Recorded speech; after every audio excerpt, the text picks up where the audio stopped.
আল্লাহ পাক হাজার হাজার বনি আদমকে মাফ করে দিবেন। কেউ মামলা করার সুযোগ আছে? কোনো মামলা করার সুযোগ নাই। আল্লাহ পাক যদি ইচ্ছা করেন, সরকার যদি ইচ্ছা করে, বয়সের কারণে, অসুস্থতার কারণে কোনো একজন মানুষকে যাবজ্জীবন জেলখানা আছে তাকে ক্ষমা করে দিবে। কারো কোনো অধিকার নাই সরকারের বিরোধিতা করার। সরকার সুপ্রিম অথরিটি, ঠিক কিনা বলেন? খালেদা জিয়াকে সরকার মাফ করে দিছে না? এরকম যদি আল্লামা সাঈদীকে মাফ করে দেয়, কারো কোনো প্রশ্ন থাকতে পারে? তাহলে সব কিছু সুপ্রিম অথরিটি সরকারের। অনুরূপভাবে আল্লাহ রাব্বুল আলামিনের সুপ্রিম অথরিটি। আল্লাহ পাক ইচ্ছা করলে লাখো বনি আদমকে মাফ করে দিবেন। সুবহানাল্লাহ। সে মাফের সময় চলে যাচ্ছে, মাফের সময় চলে যাচ্ছে, ইস্তেগফারের সময় চলে যাচ্ছে, তাসবিহ তাহলিল বলার সময় চলে যাচ্ছে। আমরা বেশি বেশি ইস্তেগফার পড়ব, এই দশকে বেশি বেশি ইস্তেগফার পড়ব, আল্লাহ যাতে করে আমাদেরকে মাফ করে দেন, বলেন আমিন।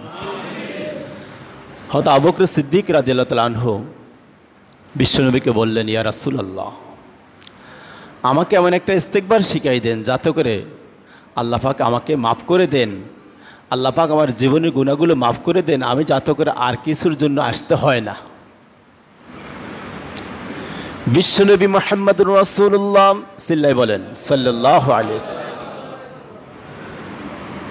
সাইয়েদনা আবু বকর সিদ্দিককে বললেন, আবু বকর, তুমি পড়ে নাও, আল্লাহুম্মা ইন্নী যালামতু নাফসি যুলমান কাসীরা ওয়ালা ইয়াগফিরুয যুনুবা ইল্লা আনতা ফাগফিরলি মাগফিরাতাম মিন ইনদিকা ওয়ারহামনি ইন্নাকা আনতাল গফুরুর রহিম। সুবহানাল্লাহ। আল্লাহ রাব্বুল আলামিন নামাজের মধ্যে এই ইস্তেগফারটা পড়া আল্লাহ রাব্বুল আলামিনের পরোক্ষভাবে আদেশ জারি হয়েছে। এই ইস্তেগফারটা আমরা সবাই নামাজের মধ্যে পড়ি, ঠিক কিনা বলেন? আরও অন্যান্য ইস্তেগফারও নামাজে পড়া যায়, তবে এই ইস্তেগফারের দাম অনেক অনেক বেশি। যেহেতু বিশ্বনবী পবিত্র জবান দিয়ে সাইয়েদনা সিদ্দিক আকবরকে এই শিক্ষা দিয়েছেন, তালকিন দিয়েছেন, ও আবু বকর, তুমি এই ইস্তেগফারটা পড়ো। এই ইস্তেগফার যদি কেউ পড়ে তার জীবনে কোনো গুনাহ থাকতে পারে না। নবীজি আরেকটা ইস্তেগফার শিখিয়ে দিয়েছেন, আমি গত কয়েক সপ্তাহ আগে আলোচনা করেছি। বিশ্বনবী বলছেন, সবচেয়ে ছোট ইস্তেগফার হলো আস্তাগফিরুল্লাহ।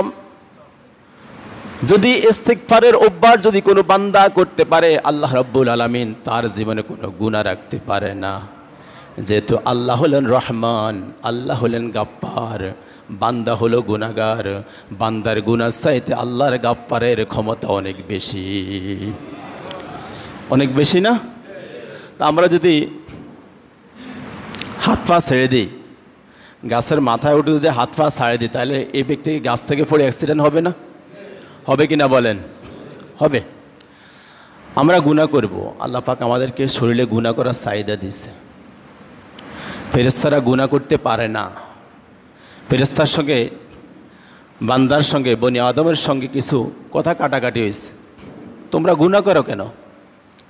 এই তোমরা গুনাহ করো কেন? আল্লাহ পাকের এত নেয়ামত খাও, গুনাহ করো কেন? আল্লাহ পাক তাকে পরীক্ষা করেছে। হযরত সুলাইমান আলাইহিস সালামের জামানায় হারুত ও মারুত নামে দুইজন ফেরেশতাকে আল্লাহ পরীক্ষা করেছে, কোরআন শরীফে আছে। এই দুইজনকে আল্লাহ রাব্বুল আলামিন মানুষের চাহিদা, জৈবিক চাহিদা তার শরীরে ঢুকাই দিছে, ইনজেকশন ফুস করে তার শরীরে দিয়ে দিচ্ছে, যাও পৃথিবীতে যাও। তারা পৃথিবীতে আসে, এসে জহুরা নামে এক মেয়ের পিছনে দুইজনে প্রেমে পড়ে গেছে, বলেন নাউজুবিল্লাহ। দুইজনে প্রেমে পড়ছে, গুনাহ করার জন্য সিদ্ধান্ত অনেক কাছাকাছি চলে গেছে। আল্লাহ পাক বলছে, স্মরণ আছে তোমরা ফেরেশতা? বলল, মাফ করে দেন। বলেন না। আচ্ছা, মাফ করব। দুনিয়ার ক্ষমা শাস্তি চাও নাকি পরকালের শাস্তি চাও? তারা বলল, রব্বুল আলামিন, দুনিয়ার হায়াত তো অল্প কিছুদিন, কোটি কোটি বছর, সেরে একসময় কিয়ামত নাজিল হয়ে যাবে, কিন্তু পরকালের সময় তো অনেক অনেক, যেটার শুরু আছে কোনো দিন শেষ নাই। আহা, আমরা যে গুনাহ করি, আমরা যে গুনাহ করি, ইমাম সাহেব কি, মুয়াজ্জিন সাহেব কি, সভাপতি সাহেব কি, মুসল্লি সাহেব, সবাই গুনার মধ্যে লিপ্ত।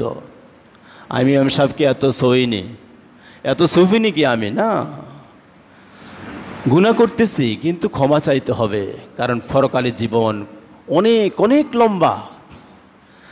এই জন্য আল্লাহ রাব্বুল আলামিন তাদেরকে বললেন, ঠিক আছে তোমাদেরকে শাস্তি দিলাম, একজনকে মাশরিকে, একজনকে মাগরিবে, একজন পূর্ব দেশে, একজন পশ্চিম দেশে যখন সূর্য উদিত হয় হারুতের শরীরটা জ্বলতে জ্বলতে ছাই হয়ে যায়, আবার যখন সূর্যটা পশ্চিম আকাশে ঢলে যায় মারুতের শরীরটাও জ্বলতে জ্বলতে ছাই হয়ে যায়। এভাবে কিয়ামত পর্যন্ত জ্বলতে থাকবে। তাহলে গুনাহ মানুষ করবে না, করবে কে? গুনাহ মানুষ করবে না, করবে কে?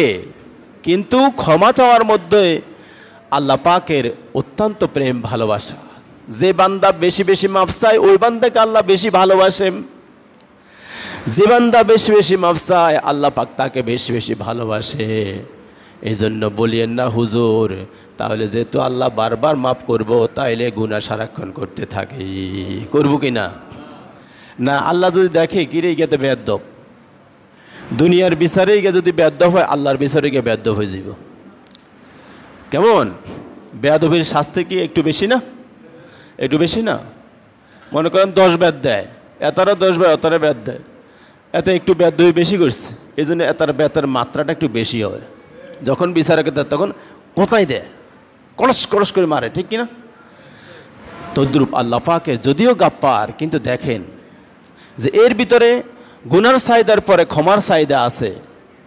সে ইচ্ছা করে গুনাহ করে না, শয়তানের তাড়নায়, নফসের তাড়নায় সে গুনাহ করে ফেলে। এজন্য আল্লাহ এদেরকে মাফ করে দেন।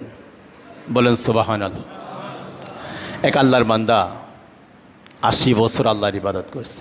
কত বছর? 80 বছর এক ঘরে বসে বসে ধ্যান করছে, ইবাদত করছে। এবার 80 বছর শেষ, আল্লাহ এবার তার পরীক্ষা শুরু করে দিয়েছে। আমাদের এরকম পরীক্ষা আসবে। এটা হাসলে হইতো না, কিরে আমি তো স্বাচ্ছন্দ্যে আছি, কোনো বিপদ নাই, কোনো মারামারি নাই, জেল নাই, জরিমানা নাই, ফিডা ফাটা নাই, কিছু নাই, এরে আল্লাহ মানে আমারই পছন্দ করে না। বোঝা গেছে আপনি ওই মাত্রায় বুঝতে পারেন নাই, যে মাত্রায় বুঝলে আপনার পরীক্ষা শুরু হয় নাই। আপনি যখনই সে মাত্রা বুঝবেন তখন আসমান থেকে পরীক্ষা আসবে। ইব্রাহিম, মূসা, মুহাম্মদ রাসূলুল্লাহ, লক্ষ পয়গম্বর আল্লাহ পাকের কঠিন পরীক্ষার সম্মুখীন হয়েছেন। তাদের চেয়ে প্রিয় ব্যক্তি, প্রিয় মানুষ আর কি পৃথিবীতে কেউ আছে? তাহলে তাদের পরীক্ষার মতো পরীক্ষা যদি আমাদের হয়, কত আগে আমরা ইমান থুই, লঙ্গি পাঞ্জাবি থুই, আমরা দৌড়াশই দেবো পিছনে, ঠিক না? ও কঠিন পরীক্ষার জন্য প্রস্তুত থাকতে হবে। ইমানকে পরীক্ষা করার জন্য সামনে আসতেছে দাজ্জাল। সে দাজ্জালের মোকাবিলা করতে হবে আপনার ইমান দিয়ে। দাজ্জালকে আল্লাহ সর্বক্ষয় ক্ষমতা দিয়ে দিবে। দাজ্জালের হাতে, এক হাতে থাকবে সম্পদ, এক হাতে থাকবে সম্মান, সব কিছু থাকবে। দাজ্জালের উপরে যে ইমান আনবে তাকে সম্পদ দিয়ে ভরপুর করে দিবে, তাকে সম্মান দিয়ে ভরপুর করে দিবে। আর ইমান আনতনো এর সব কিছু জালি পাড়ে সব শেষ করে দিব। কিন্তু জালি পড়ার একটু পরে, সেই পরীক্ষা টিকার পর আল্লাহ পাক তাকে আবার দাজ্জালের সেই ফিতনা থেকে আল্লাহ পাক মুক্ত করে দিবেন। সুবহানাল্লাহ। এজন্য দাজ্জালের পরীক্ষা আসতেছে, ইমাম মাহদী আসতেছে আমাদের জন্য। আমরা পৃথিবীর যে স্থানে থাকি না কেন ইমাম মাহদীর হাতে আমরা বায়াত গ্রহণ করতে হবে। আল্লাহ পাক আমাদেরকে বায়াতের জন্য প্রস্তুতি হওয়া তৌফিক দান করে, বলেন আমিন। 80 বছর ইবাদত করছে। কত বছর? 80 বছর ইবাদত করার পর আল্লাহ তার জন্য পরীক্ষা নিয়ে আসছে। একজন টপডবে সুন্দরী মেয়ে, পুরুষ কি চায়? কার কাছে দুর্বল? মেয়ের কাছে দুর্বল। ইমাম সাহেব দুর্বল, আপনি মুয়াজ্জিন সাহেব দুর্বল, মুসল্লি সাহেব দুর্বল, 80 বছরই বুড়িও দুর্বল। দুর্বল না? কালে যুবকদের আমরা শুধু বিচার করি, যুবকরে বদনাম করি, হাতা এই করে সেই করে। বুড়িয়ারে যদি একগে সুন্দর মাইলা দেন, বুড়িয়ারে কানায় কানায় চাইব, ঠিক কিনা বলেন? কারণ পুরুষের শরীরে আল্লাহ পাক যে জৈবিক চাহিদা আছে, তার মৃত্যুর 1 ঘন্টা আগেও সেই জৈবিক চাহিদা থাকে। হাসপাতালের বেডে শুয়ে আছে, কিন্তু ওই সুন্দর নাচ চাইলে হাতে বুড়ি আন্না তাকাইছা। আমি কি মিথ্যা কথা বলছি? জবাব ঠিক কথা আসে না, মিথ্যা কথা বলছি না। তাহলে এটা আল্লাহ পাক আমাদেরকে দিচ্ছে এই জৈবিক চাহিদা। কিন্তু এই রাগ দমানোর জন্য, জৈবিক চাহিদা জমানোর জন্য, এই জৈবিককে দমানোর জন্য আল্লাহ পাক 1 মাস সিয়াম সাধনা দিয়েছে। সুবহানাল্লাহ। 1 মাস সিয়াম সাধনার মাধ্যমে বান্দা তোমার জৈবিক চাহিদা, এই জন্য যার টাকা পয়সা নাই কিন্তু বিয়াজনের সাথে উতরা, তাকে বলছে তুমি রোজা রাখো। তাকে কি বলছে? রোজা রাখো। আমার এক কলিগ 1 বছর রোজা রাখছে, 1 বছর রোজা রাখছে, কারণ তার টাকা পয়সা নাই কিন্তু বিয়ে করার মধ্যেও তার শারীরিক সকল ক্ষমতা আছে। আল্লাহ রাসূল কি বলছেন? তাকে রোজা রাখার জন্য। রোজার মাধ্যমে আল্লাহ পাক তার জৈবিক চাহিদাকে নিয়ন্ত্রণ করে। সময়ত উপস্থিতি, ওই আল্লাহর বান্দার পরীক্ষার সময় হয়ে গেলাম, দরজা নক করেছে।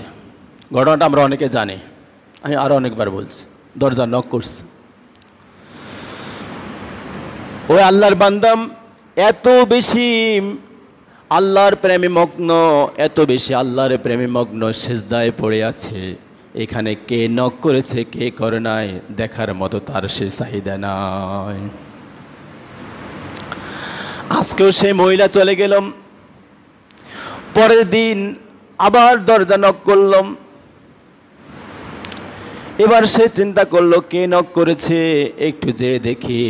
যাই দেখতেছে সুন্দর একজন মেয়ে, রূপ লাবণ্য, অনন্য তন্নি, খুব সুন্দর চেহারার, টানা টানা চোখ, টানা টানা ব্রু। এত সুন্দর মেয়ে সে জীবনে কখনো দেখে নাই। সে যখন দেখলো সে তখন আস্তাগফিরুল্লাহ, এটা তার ইমানের তাকাজাম। সে এতদিন যত কিছু অর্জন করেছে সে অর্জনের জন্য সে আস্তাগফিরুল্লাহ পড়ে দরজাটা বন্ধ করে চলে গেল। আমরা যারা ইমানের শক্তি বেশি, কোনো মেয়ে যদি দেখি প্রথম প্রথম আস্তাগফিরুল্লাহ পড়ে, ঠিক কিনা বলেন? এরপরে চিন্তা করলাম কিরে কি হারা আলাইলাম, আচ্ছা কালকে যদি আসে ধরিব মুহ, বলেন না নাউজুবিল্লাহ। যদি তার বিপদ আছে তাহলে কালকে ঠিক মতন আসবো, হেতরা কাম সারা। এবার ওই আল্লাহর বান্দা চলে গেল, আবার আল্লাহর ধ্যানে মগ্ন। আবার পরের দিন দরজা নক করলো। দরজা নক করার পরে এবার আবার এসে দরজা খুললো। এবার শয়তান অস্ত্র দেয়, ইরে ও বুজুর্গ, এখানে তুই আর তো এই মহিলা ছাড়া আর কেহ নাই, কিছু একটা গড়াইতে পারিস, এত সুন্দর সুবর্ণ সুযোগ আর কোনোদিন আসবে না। বলেন নাউজুবিল্লাহ।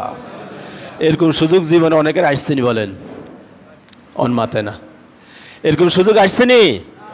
আসছে আসছে আসছে। স্বাস্থ্য বোন, জ্যাঠতো বোন, খালতো বোন আছে না, ক্লাসমেট, প্রেমিক প্রেমিকা, অনেক সময় সুযোগ আসছে।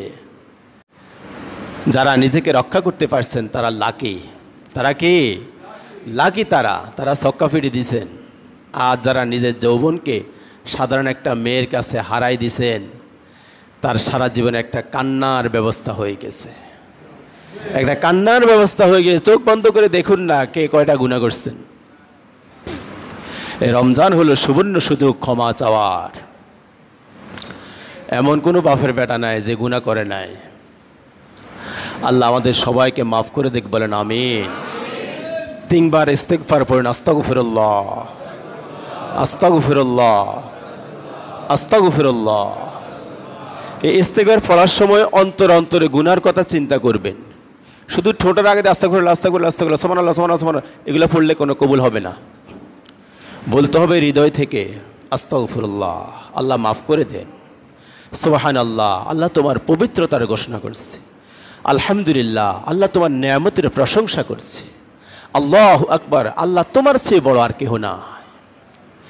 এগুলো বলার সময় অন্তরে এগুলো আনবেন, তখন কাজটা কি হবে?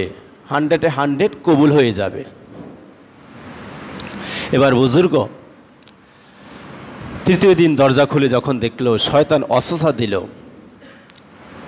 এখন বুজুর্গ ওই মেয়েটাকে জড়ায়ে ধরে ঘরের ভিতরে নিয়ে গেল। বলেন নাউজুবিল্লাহি মিন যালিক। পরীক্ষা চলছে আসমান থেকে, পরীক্ষা আসমান থেকে চলছে। বুজুর্গ যখন ওই মেয়েকে কয়েকটা চুম্বন দিয়ে দিলেন, আলিঙ্গন করলেন, আর সামনে অ্যাডভান্স হলেন না। হঠাৎ করে তার হৃদয়ে সাড়া দিল, আহারে কি করলাম, 80 বছর ইবাদত করেছি, বুঝি নিমিষে শেষ করে দিলাম। যখন তার অনুশোচনা আসলো, মেয়েটাও হঠাৎ করে চলে গেল, কারণ মেয়ে যেটার জন্য আসছে তার কাম সারা। এবার বুজুর্গ তার সে বাড়িঘর রেখে, তার সে আস্তানা রেখে বনের দিকে দৌড়তে দৌড়তে শুরু হয়ে গেল, বনের দিকে দৌড়ে চলে গেল। আর কাঁদতে কাঁদতে শুধু বলতেছে, রব্বুল আলামিন তুমি আমাকে মাফ করে দাও, তুমি আমাকে মাফ করে দাও। আল্লাহ পাকের পক্ষ থেকে মাফের কোনো ঘোষণা আসে না। সে কোরআন হাফেজ ছিল, কোরআন হাফেজ ছিল। তখন তার একটি আয়াত ছাড়া সমস্ত আয়াত আল্লাহ রাব্বুল আলামিন তার সিনা থেকে তুলে নিয়ে গেছেন। ও কোরআন হাফেজ, তোমরা যারা আছো খবরদার কোনোদিন পাপ করবা না, যদি পাপ করো এই সিনা থেকে কোরআন তুলে নিবে কে? খবরদার। ও আলেম, ও নেককার মুসল্লি, বুজুর্গ, খবরদার, গুনাহ করা যাবে না, গুনাহ করা যাবে না। তখন তার একটি আয়াত শুধু মনে আছে, বাকি সব আয়াত আল্লাহ রাব্বুল আলামিন ভুলাই দিয়েছেন। সে মনে পড়ল, লা তাকনাতু মির রাহমাতিল্লাহ ইন্নাল্লাহ ইয়াগফিরুয যুনুবা জামিআ ইন্নাহু হুয়াল গফুরুর রহিম। সুবহানাল্লাহ। আরো জোরে বলেন সুবহানাল্লাহ। আল্লাহ রাব্বুল আলামিন কোরআনে বলেছে, বান্দা তুমি যদি নদী পরিমাণ গুনাহ করো, আমার রহমত সে সাগর পরিমাণ। সুবহানাল্লাহ। ও বান্দা তুমি যদি জমিন পরিমাণ গুনাহ করো, আমার রহমত সে আকাশ পরিমাণ। তুমি যদি গুনাহ করে আমার কাছে দৌড় দিয়ে আসো, আমার রহমতের প্রেমের জোশ মেলবে, আমি রহমতের আলিঙ্গন নিয়ে তোমাকে বুকে জড়াই নিব। সে এবার মাপ চাওয়া শুরু করেছে। ঘোষণা এসে গেলে, ও আল্লাহর বান্দা তোমাকে পরীক্ষা করেছি, তুমি পরীক্ষায় টিকে গেছো, তুমি পরীক্ষায় টিকে গেছো, আমি আল্লাহ রাব্বুল আলামিন তোমার জীবনের গুনাহগুলো মাফ করে দিলাম। এজন্য আমরা মাপ চাইতে পারি কি না? মাপ চাওয়া সবসময় নমনীয়ভাবে চলাটা আল্লাহ পাক পছন্দ করেন। আর যদি জিরাফের গেড়ির মতন এমনি থাকেন, বাবা রে, হেতার ক্ষমতা কি, তার দাফটে তার পিছনে কতুং আছে সেলাসামিসা, তার দাফটে এলাকার মানুষ কেউ শান্তি পায় না। এরকমগুলার ধরে ধরে আল্লাহ গেঁড়ি মস্কে দিব, গেঁড়ি ভেঙে দিবে। তখন আর এই গেঁড়ি সোজা করার দুনিয়ার কোনো ডাক্তারের দ্বারা সম্ভব নয়। আপনি গেঁড়ির ব্যথার জন্য প্যারাসিটামল ওষুধ যথেষ্ট, এটা 2600 টাকার ইঞ্জেকশন লাগব। কথা বিশ্বাস হয় কি না? এই জন্য আল্লাহর কাছে সবসময় ক্ষমা অবস্থায়, মাপ অবস্থায়, নমনীয় অবস্থায়, নতশির অবস্থায় থাকতে হবে। যেহেতু আমার মতো দেড়াত তিনাত মানুষ আল্লাহ এগুলো গণেনি কন্যা গণেনি। আমি চিন্তা করি মাঝে মাঝে, এই বিশাল আকাশ আল্লাহ দিছে, কিরা আকাশ তো আরও নিচেও দিতে পারত। এই হাড়ে তিনাত মানুষের জন্য আল্লাহ কত সুন্দর ব্যবস্থা করেছে। রাতের আকাশে ঝলমল জলম করে কোটি কোটি তারকা, চাঁদ, দিনের বেলা সূর্য, দক্ষিণা বাতাস, জমিন থেকে টিউবওয়েল সিপ দিয়েছেন পানি। আল্লাহু আকবার। এই সব কিছু এই তিনাত মানুষের জন্য, 3.5 মানুষের জন্য। আমাদের আগে আল্লাহ রাব্বুল আলামিন যাদেরকে সৃষ্টি করেছেন, এক একজন মানুষ ছিল 900 হাত লম্বা। আল্লাহু আকবার।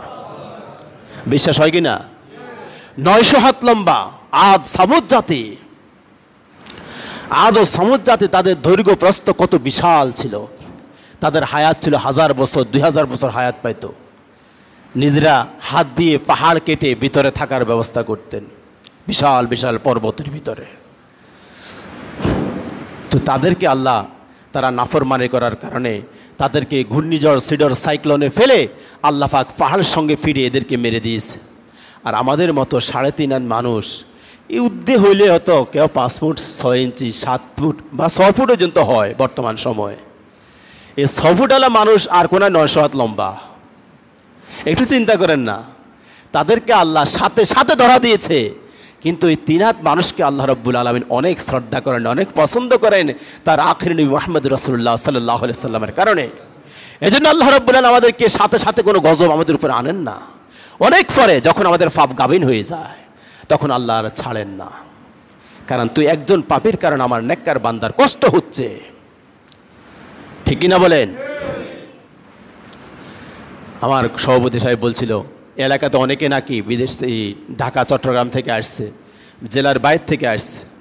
আমি এমএ সাহেবের মাধ্যমে ঘোষণা দিয়েছি, যারা জেলার বাইরে থেকে ঢাকা চট্টগ্রাম থেকে আসছে তারা অবাধে রাস্তাঘাটে চলাফেরা করবেন না, তারা মসজিদে আসবেন না, তারা হোম কোয়ারেন্টাইনে থাকুন।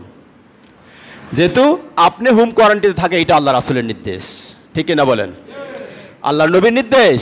তুমি অসুস্থ কিনা, যেহেতু তুমি অসুস্থ এলাকা থেকে এসছো, তুমি ওইখান থেকে আসা তোমার ঠিক হয় নাই, এখন যদি চলে আসছো তুমি ঘরে থাকো, দরজা বন্ধ করে থাকো, তোমার সন্তানদের কাছেও যেও না।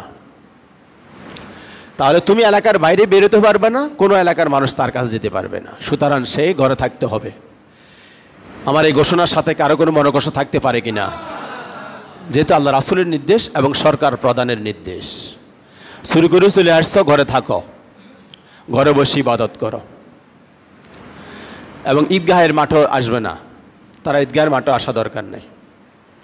যদি তারা 14-15 দিন হয়ে যায় তাহলে আসতে পারে। সাবধানে চলাফেরা করতে হবে আমাদেরকে।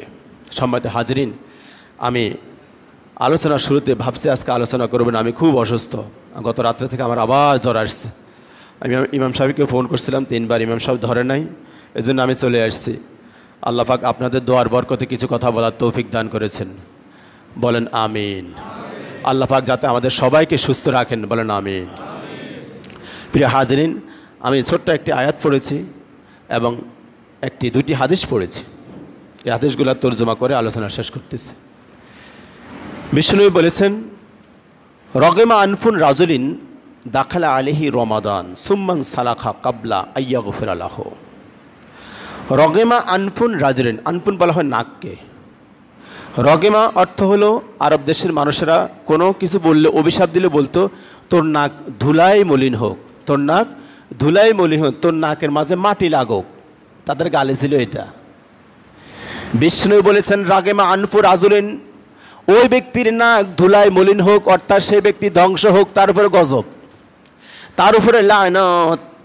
দাখালা আলাইহি রমাদান, যার উপরে রমজান নাজিল হয়েছে, রমজানের 1 মাস যে ব্যক্তি পেয়েছে, সুম্মান সালাখা, কিন্তু সে ক্ষমা নিতে পারে নাই, রমজান চলে গেছে, কাবলা আইয়াগফিরা লাহু, সে আল্লাহর কাছ থেকে ক্ষমা নিতে পারে নাই।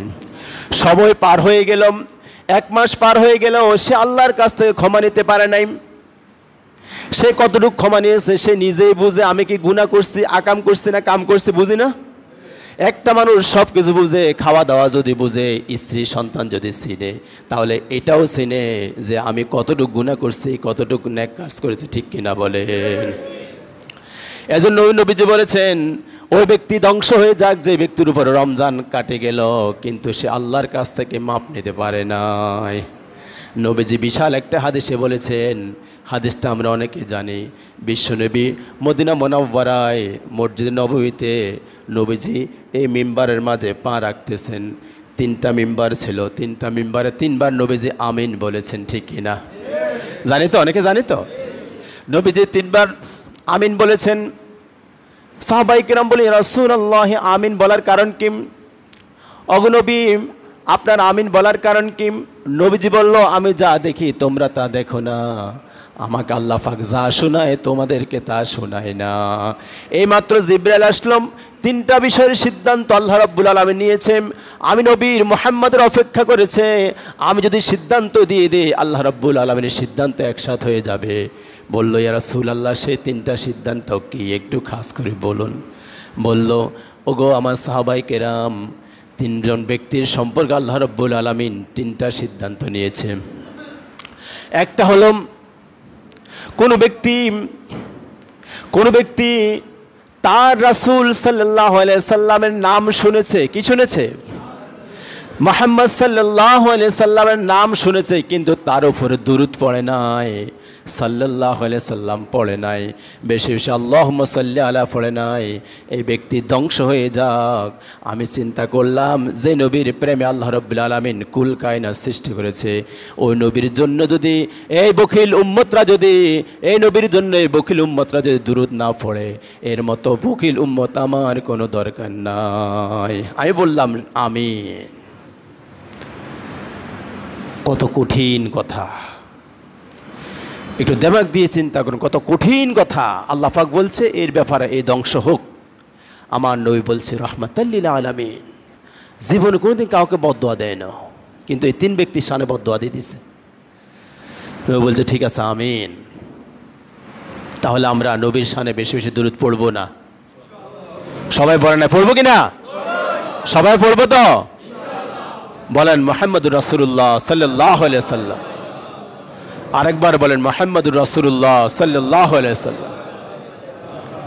এটা বেশি বেশি পড়বো না কম পড়বো? একবার পড়লে কি খবর? একবার পড়লে 10টা নেক আপনার আমল নামে প্লাস হয়ে গেল। অন্য মাসে 10টা গুনাহ আপনার আমল নামা থেকে কেটে দিল। 10টা পদ আপনি বেয়ে আপনি সচিব হয়ে গেলেন। সুবহান, 10টা পদ আল্লাহ বাড়াই দিল। আর এই মাসে 10 না 700 আরো অনেক অনেক বেশি। তাহলে সময় চলে যাচ্ছে, আমরা বেশি বেশি মুহাম্মদ সাল্লাল্লাহু আলাইহি ওয়াসাল্লাম পড়তে রাজি আছি তো ইনশাআল্লাহ। আরেকজন হলো যে ব্যক্তি মা বাবাকে পাইছে। আহা, যে ব্যক্তি মা বাবাকে পাইছে, আমি ভাবছি এই হাদিসটা ঈদের দিন আলোচনা করবো, এখন চলে আসছে বলে ফেলতেছে। যে ব্যক্তি মা বাবাকে পেল বৃদ্ধ অবস্থায়, একজন অথবা দুইজন যাই হোক, অথবা যৌবন অবস্থায়, সে ব্যক্তি মা বাবার খেদমত করে মা বাবার হৃদয়ে জয় করতে পারে না। আসেনি? অনেক সন্তান আছে না, বউর ফান্দে পড়ে, বন্ধু বান্ধবের ফান্দে পড়ে। ওই যে ঐশী মা বাবার জবা করছে, খেলা আসেনি? বন্ধু বান্ধবের প্রেমে পড়ে আকামের লালসায় শয়তানের অসহায় মা বাবার দরিজনকে বটি দিয়ে জবাই করছে। এরকম হাজার হাজার ঐশী বাংলাদেশে আছে কি না? হাজার হাজার ঐশী আছে। তাহলে যারা মা বাবাকে পাওয়ার পরে, মা বাবার মতো এত সুন্দর জান্নাত পাওয়ার পরে তাদের সন্তুষ্টি অর্জন করতে পারে না, এই ব্যক্তি ধ্বংস হয়ে যা। আল্লাহ রাসূল বলছেন আমিন। নবীজিকে এত সহজে আমিন বলছে, এত সহজে আমিন বলছে। সারা পৃথিবীর সমস্ত বুদ্ধিজীবীদের বুদ্ধি একসাথ করলে আমাদের দেশে বুদ্ধিজীবীকে মাথা সাদে মাল নাই, আসেনি? আসেনি? তাহলে তাম দুনিয়ার সমস্ত বুদ্ধিজীবী একসাথে হলে আমার নবীর 100 পরিমাণ জ্ঞানের পাশে যাইতে পারবো? সে নবী বলতেছে আমিন। অর্থাৎ হুয়া জান্নাতুকা ওয়া নারুকা, মা বাবা তোমার জান্নাত, মা বাবা তোমার জাহান্নাম। আমার আল্লাহ বলেছেন ওয়াকাদা রব্বুকা আল্লা তা'বুদু ইল্লা ইয়্যাহু ওয়া বিল ওয়ালিদাইনি ইহসানা। তোমার রবের পক্ষ থেকে চূড়ান্ত ফায়সালা সিদ্ধান্ত হয়ে গেছে, তোমার রবের ইবাদত ছাড়া পৃথিবীতে কারো ইবাদত করা যাবে না। তবে কিন্তু ওয়াবিল ওয়ালিদাইনি ইহসানা, মা বাবার খেদমত করবা। যে ব্যক্তি মা বাবার খেদমত করবা সে ব্যক্তি আল্লাহর খেদমত হয়ে যাবে। সুবহানাল্লাহ। ওয়াবিল ওয়ালিদাইনি ইহসানা ইম্মা ইয়াবলুগান্না ইনদাকাল কিবার আহাদুহুমা আও কিলাহুমা ফালা তাকুল লাহুমা উফিন। অনেক বড় লম্বা আয়াত। তাদেরকে উফ শব্দ তাদের হৃদয়ে আসবে, এই ধরনের কোনো আচরণ করা যাবে না। ও মায়ের সন্তান যারা আছো খবরদার, বাবার সন্তান যারা আছো খবরদার, উফ শব্দ বলা যাবে না, কোরআনের কথা। ওয়ালা তাকুল লাহুমা উফিন ওয়ালা তানহারহুমা ওয়া কুল লাহুমা কাওলান কারীমা। সবসময় নরম কথা, নমনীয় কথা। বউর ফান্দে পড়ে এতদিন মা ভালো, এখন বউ যুক্তি দিছে তোর মার ক্যাটক্যাটানি শান্তি নাই। আসেনি? আসেনি এরকম? খবরদার, বউকে বউয়ের মতো বুঝাই নিতে হবে, মাকে মায়ের মতো বুঝাই নিতে হবে। যদি দুইজনকে বুঝাইতে না পারো তুমি ফাঁসি দিয়ে মরো, কারণ তোর মতো কাপড়ের তোর বিয়ে করতে গেছে কে? পুরুষের মাঝে যদি এই শক্তি না থাকে যে বউ চালাতে পারতো না, মাও চালাতে পারতো না, বাবা চালাতে পারতো না, এর মতো কাপড় সার নাই কেউ, তুই হালি চুরি পড়ে তুই ঘর থেকে বাইর হ না। দেখা গেছে এক সেডি একজনের উপরে আঘাত করে। অনেক সন্তান আছে বইয়ের যুক্তি ধরে মাকে মারছে, আহা মাকে মারছে। এক ব্যক্তি 40 বার হজ করছে, কিন্তু তার হৃদয়ে শান্তি নাই। আল্লাহ আমি 40 বার হজ করেছি। বললো তোর 40 বার হজ করে কিরকম হবে? আকাশ থেকে গাইবে আওয়াজ, তুই দিন তোর রাতের গহীনে দুদিন তোর মাকে তোর বইয়ে যুক্তি ধরে একদিন এক লাত্তি দিয়েছিস। লাত্তি দেওয়ার কারণে তোর মা ঘর থেকে বের হয়ে কাতরাতে কাতরাতে সারা রাত শীতের মাঝে বাইরে সকালবেলা সে ইন্তেকাল করেছে। আমি আল্লাহ রাব্বুল আলামিন সেটা লিখে নিয়েছি। সুবহানাল্লাহ। আমি আল্লাহ রাব্বুল আলামিন সেই আল্লাহ, আমি সে বিচারক হাকিম। আমার মাঝে কোনো কম বেশ হবে না। আমি যেটা বিচার করবো সেটা তুই 40 বার নয় 40 লক্ষ বার যদি হজ করস তোর হজ কবুল হবে না। হুয়া জান্নাতুকা ওয়া নারুকা, তোর ঘর তোর জান্নাত তোর জাহান্নাম। যা ঘরে চলে যা।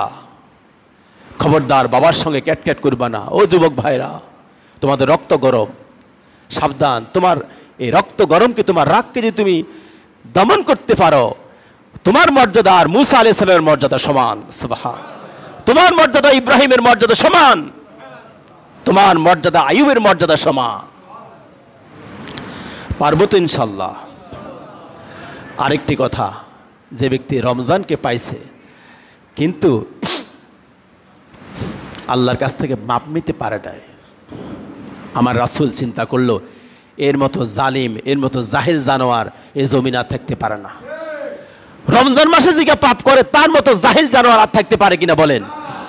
কিন্তু রমজান মাসে গুনাহ চলে কিনা? অনেক গুনাহ চলে। যে ব্যক্তি রমজানে গুনাহ করে তার মতো জালিম এই আকাশের নিচে জমিনের উপর আর কেউ থাকতে পারে না। সাবধান। আর অল্প 2টা দিন আছে, আমরা গুনাহ করব না, আল্লাহর কাছে মাপ চাইব। রাজি আছি তো ইনশাল্লাহ? আল্লাহ আমাদেরকে ক্ষমা করে দিবেন। যারা সাইয়্যিদুল ইস্তিগফার পারেন তারা সাইয়্যিদুল ইস্তিগফার পড়বেন, যারা সেটা পারেন না ইস্তিগফার পড়বেন, আর বেশি বেশি দুরূদ শরীফ পড়বেন। আল্লাহর কাছে কাঁদবেন, শুধু কান্নার সময় এখন, যে 2টা দিন আছে সময় নষ্ট করেন না। আর ভাই বহুর বার ঈদ করছেন, এবার ঈদ তোমাদের, এবার আমাদের ঈদ হবে কান্নার মাঝে, ঠিক কিনা বলেন? এবার আমরা চোখের পানি দিয়ে ঈদ করব, যেহেতু সারা পৃথিবীর মানুষ আজকে লক্ষ লক্ষ মানুষ মরে যাচ্ছে, আর তুমি মার্কেটে যায় জামা কাপড় কিনার তোমার হিড়িক পড়েছে। ও জালিম, তোর ভিতরে এখনো খোদার ভয় ঢুকে নাই। যে জামা আছে এই জামাকে পরিষ্কার করে ঈদগাহে আসবা। ও নতুন জামার চেয়ে তোমার ঈদ আল্লাহ রাব্বুল আলামিন কবুল করে নেবেন ইনশাআল্লাহ, বলেন আমিন। ঈদগাহের সুন্নত, যে জামা আছে পরিষ্কার পবিত্র অবস্থায় সুগন্ধি ব্যবহার করে আমরা ঈদগাহে আসব। ঈদুল ফিতর আমরা মিষ্টি খেয়ে, হ্যাঁ সেমাই হোক মিষ্টি হোক যাই হোক কিছু খেয়ে ঘর থেকে বের হব। আসার সময় আস্তে আস্তে তাকবীর পড়ব, আল্লাহু আকবার আল্লাহু আকবার, লা ইলাহা ইল্লাল্লাহু আল্লাহু আকবার আল্লাহু আকবার ওয়ালিল্লাহিল হামদ। ঈদুল ফিতরে আস্তে আস্তে, ঈদুল আজহাতে জোরে জোরে, ঠিক আছে তো? আর অনেকগুলো সুন্নত আছে, নখ কাটবো, শরীরের অতিরিক্ত পশম কাটবো, এগুলা ব্যবহার করে, সুগন্ধি ব্যবহার করে, মা বাবাকে সালাম করে, বউয়ের কাছ থেকে সালাম দিয়ে, বউকে সালাম করা যাবে না? বউকে সালাম দিবেন, সন্তানদেরকে সালাম দিবেন, পারলে 10 টাকা 10 টাকা সন্তানদের হাতে দিয়ে আসবেন। তারপরে গরিব দুঃখী কেউ যদি তোমাকে সালাম দিতে আসে 10 টাকা 10 টাকা হাতে দিয়ে দিবেন। পারবেন তো ইনশাল্লাহ?